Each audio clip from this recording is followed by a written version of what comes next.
I know a brilliant young boy, absolutely brilliant. Ronald Nelson is his name. And at the age of 18, he made one of the biggest decisions one never really can, and it changed the course of his life. He turned down offers from all of these schools, so all 8 Ivy League schools, as well as Stanford, New York University, and Vanderbilt, opting instead for the University of Alabama. So he turned down every college on this list and decided to attend Alabama. Ronald had a 4.58 weighted GPA. He took 15 advanced placement courses. He achieved a 2260 out of 2400 on his SAT and a 34 out of 36 on his ACT. And not to mention, he was also the senior class president, a National Merit Scholar, a National Achievement Scholar, as well as a state-recognized alto saxophone player. Ronald isn't a day over 19, and yet he's accomplished more in his short life than some adults ever will. Amazing. Now, Ronald's a big fish. However you look at it, whether he's in a big pond or a small pond, he'll always be a big fish, and that's just his nature, and how couldn't it be, given his tremendous track record? And this is the University of Alabama, where he attended. Now, something my father once told me about real scholars, the people who are very successful in the end, they don't hang up, or they may not hang up, their undergraduate degrees in their office. You know, you don't see the CEO of General Electric hang up his bachelor's degree. But what he does have hung up on his office is his MBA from Harvard Business School. See, some people out there don't spend $60,000 or $70,000 a year on attending an Ivy League school for their undergraduate degree.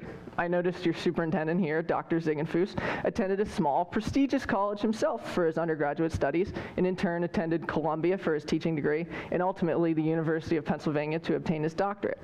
See, some have taken the advantages of a smaller public college for their bachelor's degree. They save their money and then move on up to a big fish or named school to incorporate their graduate studies, as both Ronald and Dr. Ziegenfuss have since done. Now let's take a deeper look at this by analyzing the concept globally. In 2016, the most technological, fast-paced, and competitive world in the human history, relative deprivation, the experience of being deprived of something to which one believes to be entitled, is a very serious concept that all of us, especially our youth, need to grasp. I see so many people running to be a part of the crowd without even thinking where the current will take them. Don't start out by being a small fish in a big pond. But on the same token, I was also told it's always better not to be the smartest person in the room, because that way you gain the capability to learn. And this topic pertains personally to myself as well. Warren Buffett, the CEO of Berkshire Hathaway and the most successful investor in the world, did not attend an Ivy League or extremely expensive school after his senior year in high school. As a matter of fact, he attended the University of Nebraska, located in Lincoln, for his undergraduate studies. And likewise, after high school, I myself would like to attend college in a city, albeit a more major city than Lincoln, and in turn work on Wall Street as a stock market analyst. Now, Wall Street is home to some of the biggest, the Babe Ruths, as they would be called, of the financial industry. But not all of the rich and successful businessmen work for Citibank or a really big firm downtown. Some make just as much money managing their own hedge funds or private funds. There are many big fish in the so-called small ponds of the financial industry who don't just survive, but thrive, and sometimes better than those big fish in the big ponds. Let's take Mark Zuckerberg, for instance, and you all know him as the founder of Facebook, the largest and most profitable social network in the world. Mr. Zuckerberg started out with humble beginnings. He was born in 1984 in White Plains, a small blue-collar suburb of New York, to Edward, a dentist, and Karen, a psychiatrist. Zuckerman created Facebook in his college dorm, not a computer laboratory.